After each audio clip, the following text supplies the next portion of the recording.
Hello, so this is the second video I'm making about projectiles, which is part of my things you must know for your A-level and must be able to do in your sleep. And I've started the projectiles because, as I mentioned in the first video, I think they are pretty much the most important thing to be able to do because you are guaranteed to get a question on them in your A-level at some point. So there is a video explaining the theory. This video is about going through some questions, and if you are a student of mine, I may well have sent you these questions, but if you're not, or if you can't find them, hopefully what you can do is press pause on the video, see what you can do, and then watch me going through them and explaining them. So that's the kind of plan. So the first thing you need to do is have a go at question 5. So press pause, have a go as much as you can, and then when you're done, feel free, when you're ready, I should say, feel free to press play and we will go through the answer. Okie doke, we've got a digital camera was used to obtain a sequence of images of a tennis ball being struck by a tennis racket. The camera was set to take an image every 5 milliseconds. The successive positions of the racket and ball are shown in the diagram below. It says part A, the ball has a horizontal velocity of 0 at A and reaches a constant horizontal velocity at D as it leaves the racket. The ball travels a horizontal distance of 0.68 metres between D and G. So firstly, show the velocity of the ball between positions D and G in the diagram above is about 45 metres per second. So this is not a projectile bit just yet. This is just going to be using S equals UT, or the easier way of writing that, speed equals distance over time, because we are looking at it is slowing down a little bit, we can see, because those the balls are getting slightly closer together, but we want a general overall horizontal velocity.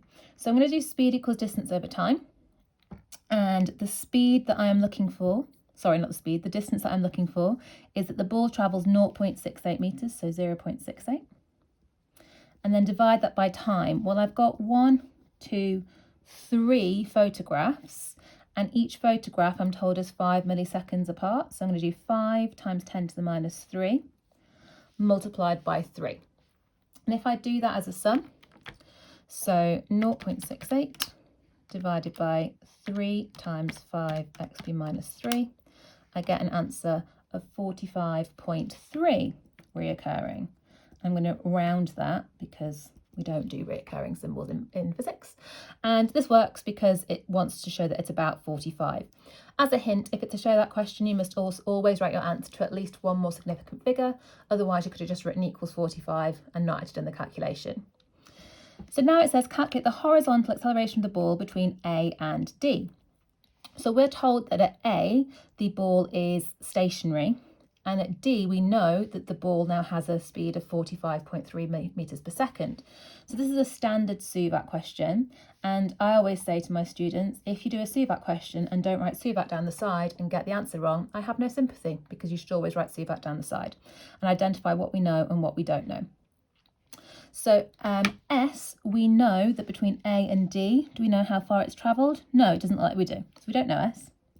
U, I know is 0 because it's starting off stationary, and then V I've worked out is 45.3, and it's always better to use your value that you found out, but if you couldn't find it out, that's what the show that's there for, because the show that means you can use that question, you can use that number 45.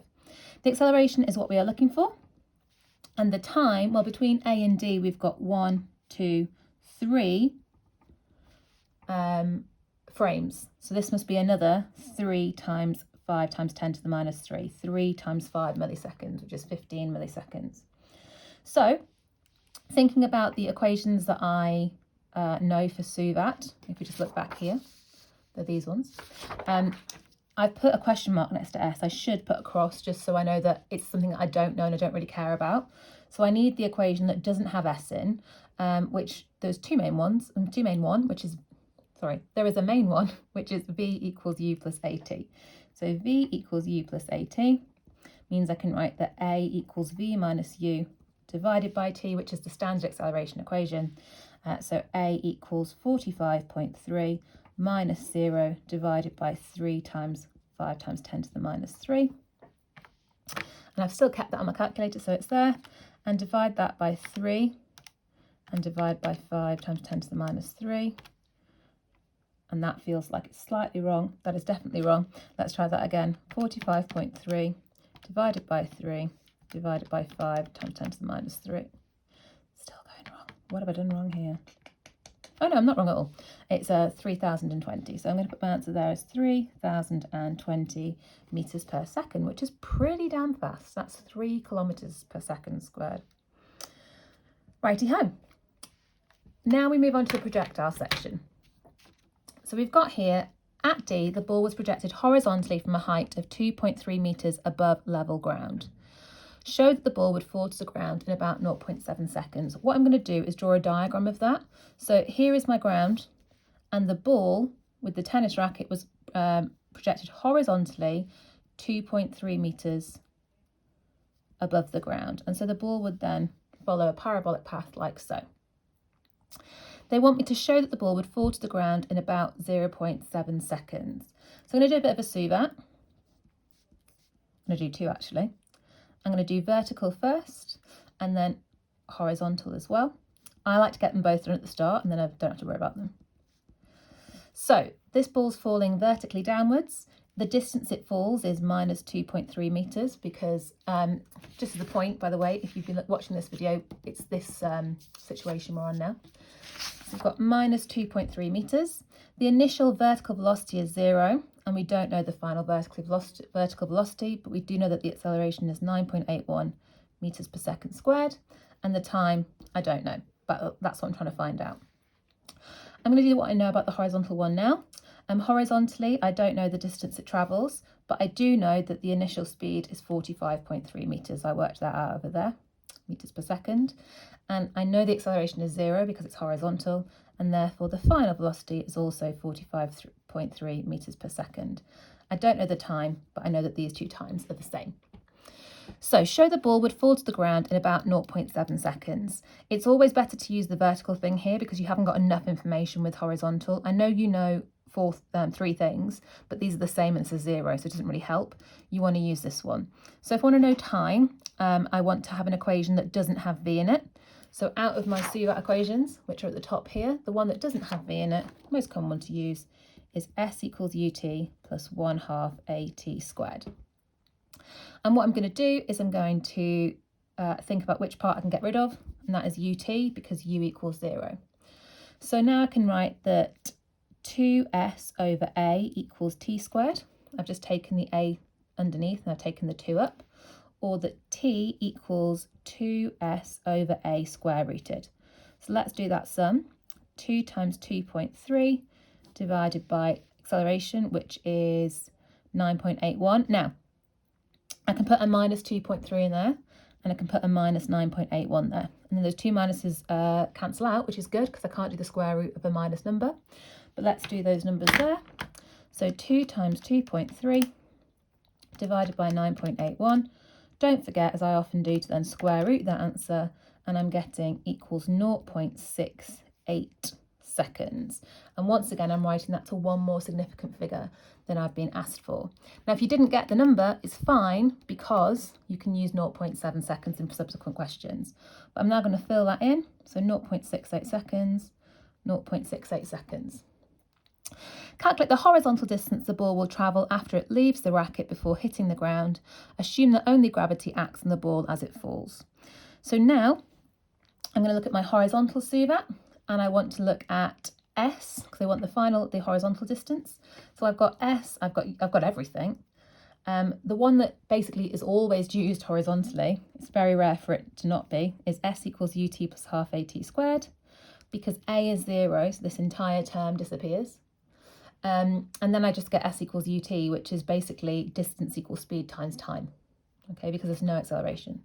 So s equals ut, u I know is 45.3 meters per second. I worked it out in the previous part of the question, and the time is the same, so times 0.68. So 45.3 times 0.68, which is already on my calculator, and I get 31.0 meters. I'm going to write that as 31 and hope that I'm correct. Yes, I am. I've got my answers up here, but I'm not showing you them. And then finally, explain why, in practice, the ball will not travel this far before hitting the ground. And there is basically an answer that always comes up here. In reality, air resistance, or drag you can call it, is present. There's an email, which causes horizontal, I'm going to say deceleration. I don't have to.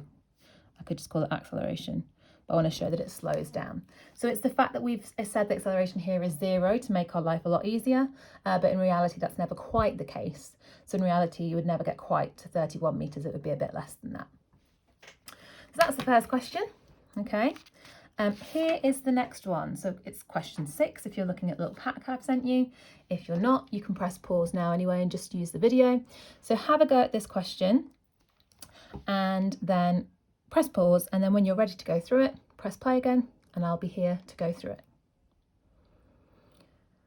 Okie doke, so we're going to go through question 6. In a castle overlooking a river, a cannon was once employed to fire at enemy ships. One ship was hit by a cannonball at a horizontal distance of 150 metres from the cannon as shown in the figure below. The height of the cannon above the river was 67 metres and the cannonball was fired horizontally. Now this, once again, is very similar to this situation here.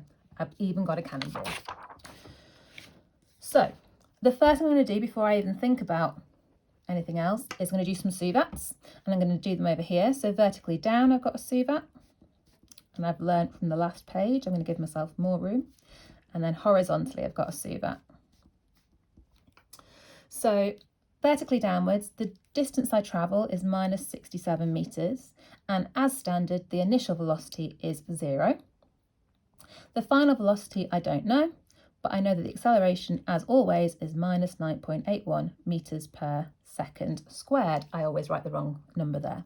And the time I don't know. Horizontally I'm told that it travels 150 metres. The initial speed I haven't been told yet, but it will be u. I can work it out, or I will work it out I'm sure at some point. The thing I need to remember is that a equals 0 and therefore v also equals u. Because horizontally the speed will stay the same and the time I don't know, but it will equal the same as the vertical time.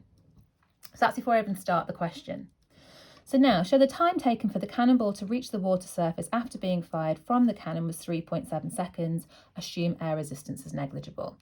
So here, standard, really common thing to do. I have to decide whether to use horizontal or vertical for this. I've got way more information vertically, and I don't really think of any situations where you'd start horizontally. We usually start vertically. I'm going to use suvat to work out time. Now I don't know v, so I need to use s, u, a and t, and out of my suvat equations, once again the one I'm using, I think you probably use it about at least 50% of the time in suvat questions, is s equals ut plus 1/2 at squared, but vertically u equals 0, so I can write s equals half at squared, and I can rearrange that to say that t equals 2s over a all square rooted. So t equals the square root of 2 times 67, because it's vertical. Remember, I can write minus if I want to, divided by minus 9.81. And let's do that as a calculation. So 2 times 6.7 divided by, no, not 6.7, 2 times 67 divided by 9.81. I'm going to square root that answer, and I'm getting 3.6958.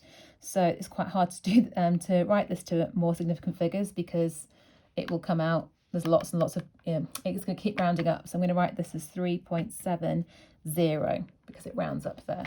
So 3.70, no, not meters per second, just seconds. Okay, and that's close or very close to this one here. Calculate the velocity at which the cannonball was fired. Give your answer to an appropriate number of significant figures. So they want us to work out, it's a horizontal velocity, remember, they want us to work out u. So I can now fill in that this is 3.70 and that therefore this is also 3.70 seconds. So I've got s, I want to know u. I know that v is the same, but not very helpful. I've got a as 0 and t is 3.7. So as standard, I'm going to use horizontally s equals ut plus 1/2 at squared. And half at squared disappears because a equals 0. So I can just say that u equals s over t, basically speed equals distance over time. The distance I know is 150 meters and the time is 3.7 seconds. So 150 divided by 3.7 comes out as 40.5857. And I'm just going to write that down here. And that's meters per second. Now they've asked for the answer with an appropriate number of significant figures. Now, how I do that is I work out what is the least number of significant figures that I've been given in my question. And I've been given everything here to 2 significant figures. So 150 is 15, then 0, so that's 2 sig fig. This is 2 sig fig. The time there is 2 sig fig. So everything's to 2 sig fig. So my appropriate answer will be to 2 sig fig. And I'm going to have to round this up and I get 41. Calculate the vertical component of the velocity just before the cannonball hit the ship. Okay, now the vertical component of the velocity just before it hits the ship is the final vertical velocity. It's this thing here. So I'm going to work vertically downwards again. I'm now looking for V. I know S, U, A and T. However, so it basically means you can use any equation you want that's got V in it. The most common one would be to use V equals U plus AT. However, I'm not going to use that. I'm going to use V squared minus U squared equals 2AS. And the reason I'm going to use that is because that doesn't involve anything that I've worked out. So I worked out 3.7, therefore I might be wrong. So this is a bit safer. However, you know that it's right because you've got 3.7 here. So you can either use V squared minus U squared equals 2AS, or you can do V equals U plus AT. But I shall carry on with this. U is 0, so that's going to disappear. So V equals the square root of 2AS, which is 2 times 9.81 or minus 9.81 times minus 67. So you can see once again those minuses will cancel out. So if I do that sum, 2 times 9.81 times 67, square root the answer, I get 36.25. Yes, which is correct. I'm just checking myself. Which equals 36 meters per second. I might write, no, I'll write it to 2 significant figures. I'll write it properly here, 36.256. That would then round to 6, wouldn't it? Meters per second. So this now I know is 36 meters per second. Then, by calculation or scale drawing, find the magnitude and direction of the velocity of the cannonball just before it hit the ship. So I now have to think about, right, just before it hits the ship, I have a vertical downwards velocity of V equals 36.2566. I'm going to write 36 there just for ease. Okay, and I know that horizontally, the velocity hasn't changed, and I worked that one out here, it's 41. And I know that it stays as 41 because its elevation is 0. So this bit is 41 meters per second. So you could do a scale drawing, but what I'm trying to find out is I want to work out the resultant velocity, which is this here. Now that V is going to equal this squared plus this squared. So I'm going to do this Pythagoras. So 36 squared plus 41 squared. Therefore, V equals the square root of that. So 36, I had the answer, then let's just use that. 36 squared plus 41. Actually, I'm going to be good and use 40.5857 squared. And then square root that answer, I get 54.4. So that's my velocity is, I'm going to write 54 meters per second. And then in terms of the direction, you have to decide which angle to use.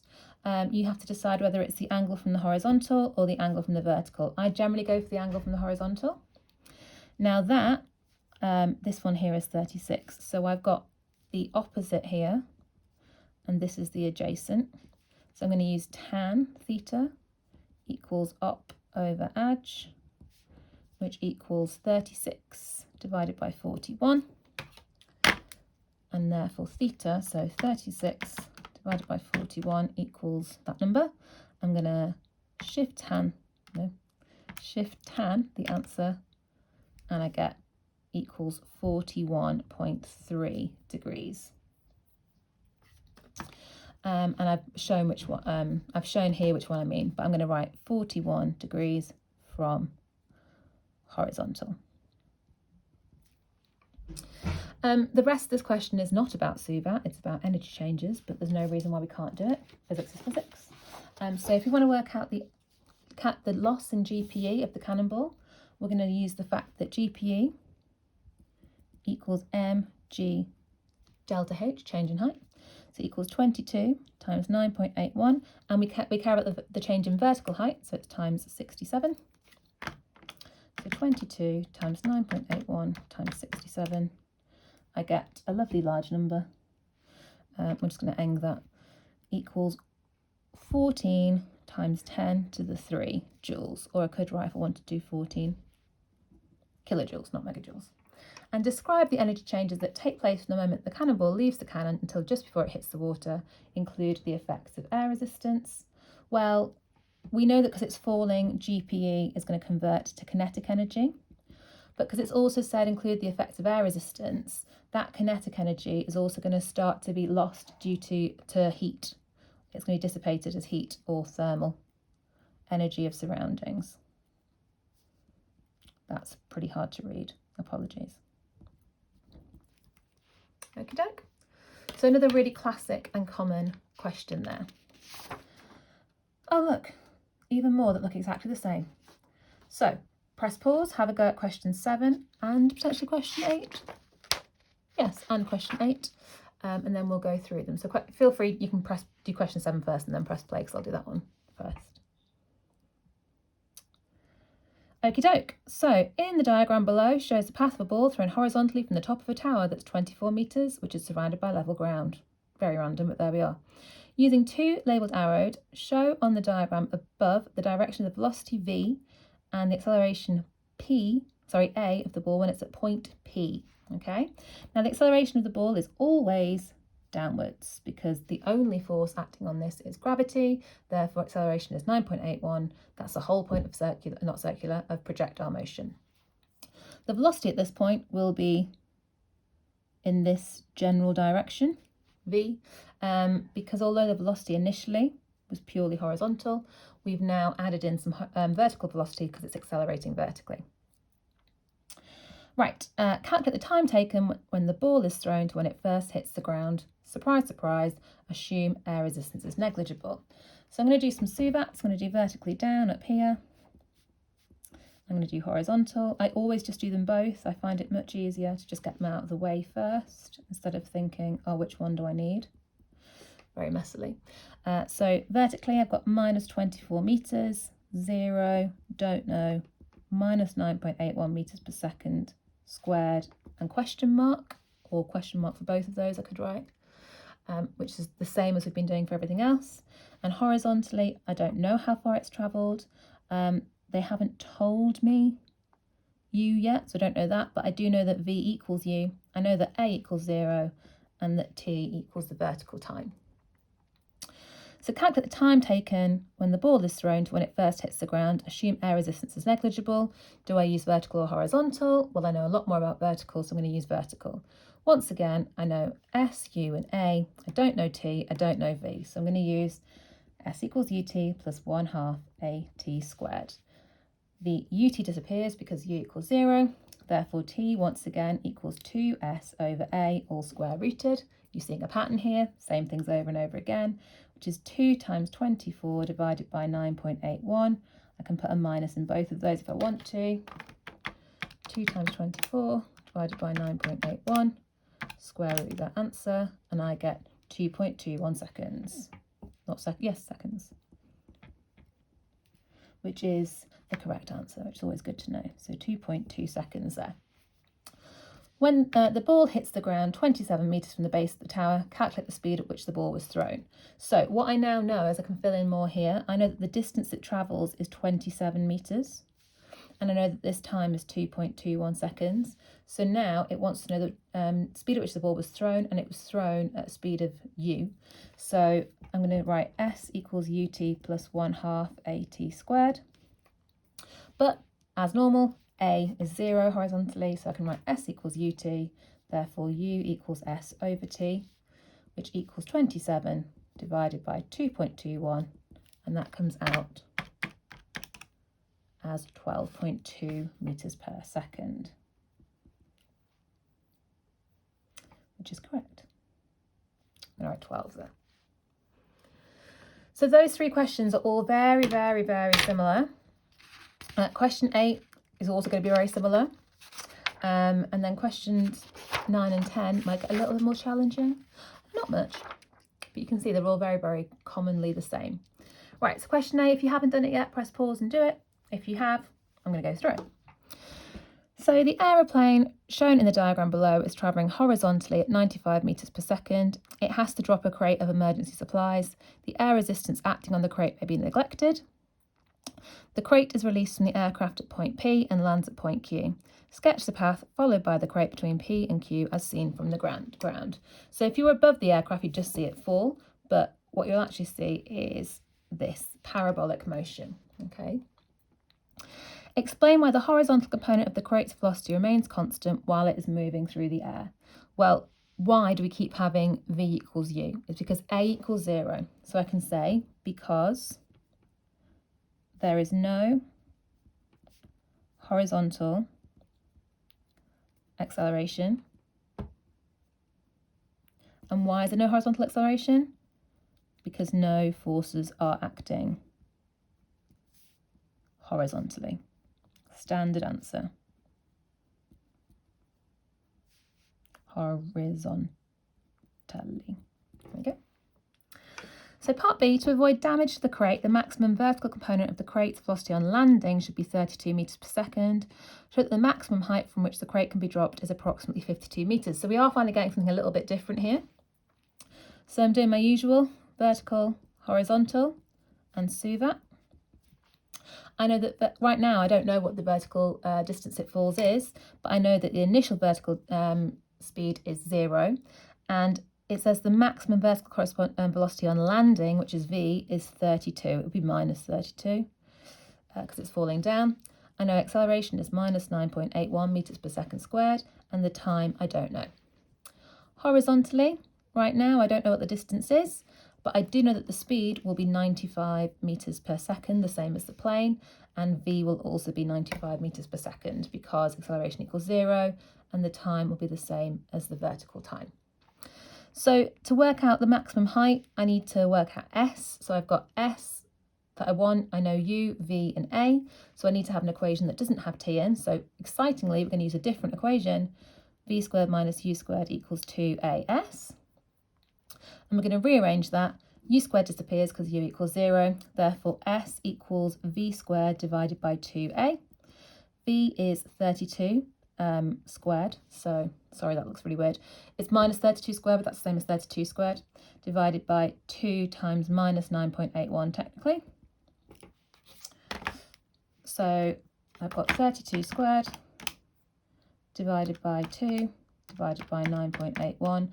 Technically, the answer here is going to be minus 52. She says, hopefully. Yeah, that's right. Minus 52 metres. But I need to write it to another decimal place because I've got to show that there. So 52.2. And the minus is irrelevant because a height doesn't really have a minus, or it's a one-way kind of thing. So 52.2 metres. Then calculate the time taken for the crate to reach the ground if it's dropped from this height of 52 metres. So I'm now working out the time. So I can use V equals U plus AT, and that's really the best one to use because if I use ones with S in, I've had to work out S. So V equals U plus AT, which means that T equals V minus U divided by A, which is 32 minus 32 technically, minus 0 divided by minus 9.81. So these minuses cancel out. 32 divided by 9.81 equals 3.26 seconds. And then, if R is a point of the ground directly below P, calculate the horizontal distance QR. So what is the range, essentially, of that drop? Well, I've worked out a time, so it's led me through that, and I know that that time's going to be the same. It's going to be 3.26, and they want to know S. So I know S, I know U, I know V, A and T. Standard stuff. S equals UT plus 1/2 AT squared. This disappears. S equals U, which is 95, times T, which is 3.26, 95 times 3.26 equals 309.9 meters, or more properly commonly written as 310. Okay, so that's 4 very standard questions. I will show you some other ones in case you want to press pause and have a go at them. So here is another question here.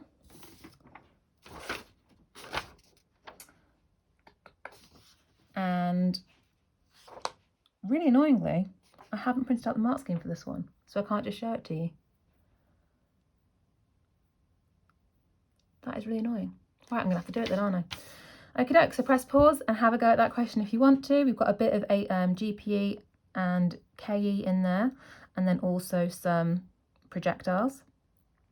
Press pause and then I will show you the answers because I didn't print them out, so I can't just show them to you. Okay, firstly, thinking about here, part C. In practice, air resistance is not negligible. State and explain the effect this has on the maximum height from which the crate can be dropped. It means we can increase the maximum height, so max height can be greater. Why? Because the vertical acceleration will be less. So it will always be slightly less than 9.81 because you've got friction acting against it. That's the other question. So let's now think about question 9 here. So the figure below shows a skateboarder descending a ramp. The skateboarder starts and rests at the top of the ramp A and leaves the ramp B with a horizontal velocity V. State the energy changes that take place as the skateboarder moves from A to B. Now the most common bit is that they're falling, they're moving down, so GPE will turn into KE, but you also need to add in the fact that some of that KE will transfer to heat or thermal surroundings because of friction. Because you can't really ignore friction when you're actually on something solid. In going from A to B, the skateboarder's centre of gravity descends a vertical height of 1.5 metres. Calculate the horizontal velocity V, stating an assumption that you make. So we're going to ignore the resistance due to friction, because otherwise we can't really do this very well. So although we know that some of it will go, some of the energy will turn into heat due to friction, I'm going to say ignoring friction,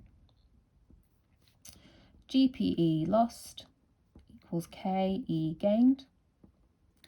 And that means I get mgh equals 1/2 mv squared. The m's cancel out. And to work out the velocity v, I get v equals the square root of 2gh, which you might recognise from another question. Let me see if I can find it. Here we go. So in this question here, when we worked out a vertical component velocity, we did v squared minus u squared equals 2as with 0u, and we got v equals square root of 2as, and a is g, and s was the height. So actually, this is where that equation also comes from. We can use it from either the Suvat side or from the energy transfer side. So v equals square root of 2gh equals 2 times 9.81 times the change in height we are told is 1.5 metres.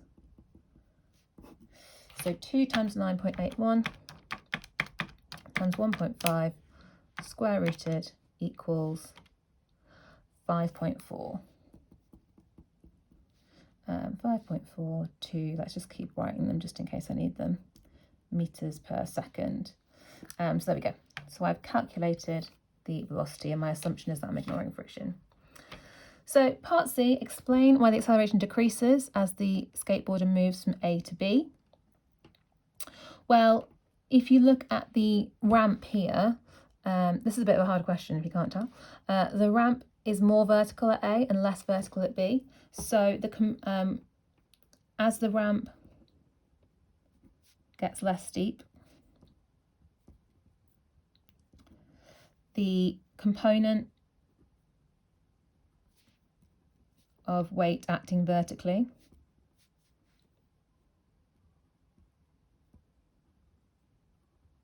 decreases, and also we're going to find that friction increases, as does air resistance, because they're speeding up. So you can talk about those. Right, now onto the projectile part. So that was all a bit of extra bits. So after leaving the ramp at B, the skateboarder lands on the ground at C 0.42 seconds later. So we get that he does this motion. I assume that's a he there. We're told that's 0.42 seconds later. They want us to calculate the horizontal distance travelled, the vertical component of the velocity immediately before, and then the velocity immediately before impact at C. Right, so they're guiding us through the question. Let's do our SUVATs. I'm getting tired, I'm writing things wrong.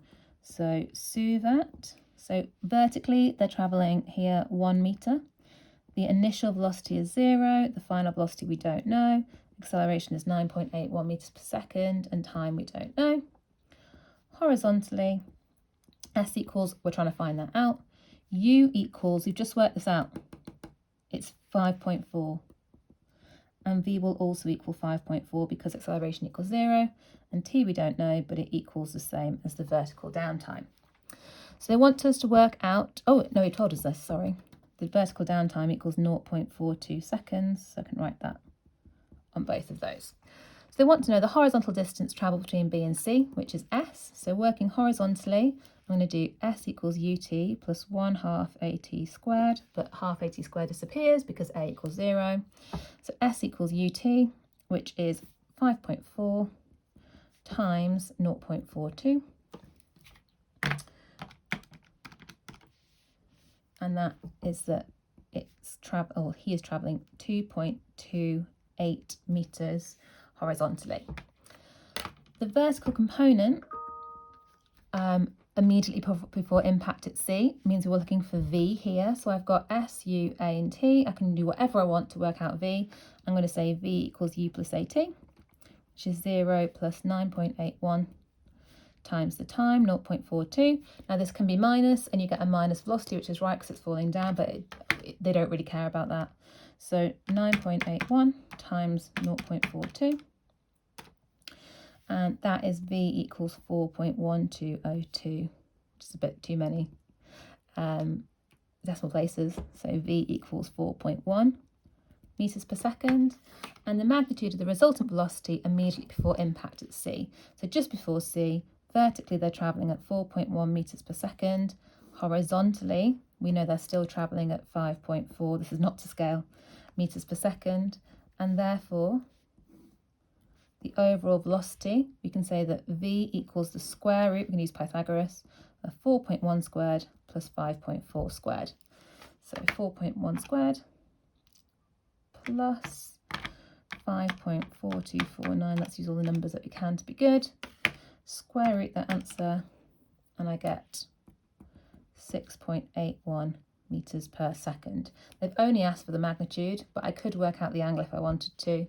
That would be tan theta equals op over ag, which would be 4.1 divided by 5.4. Therefore, theta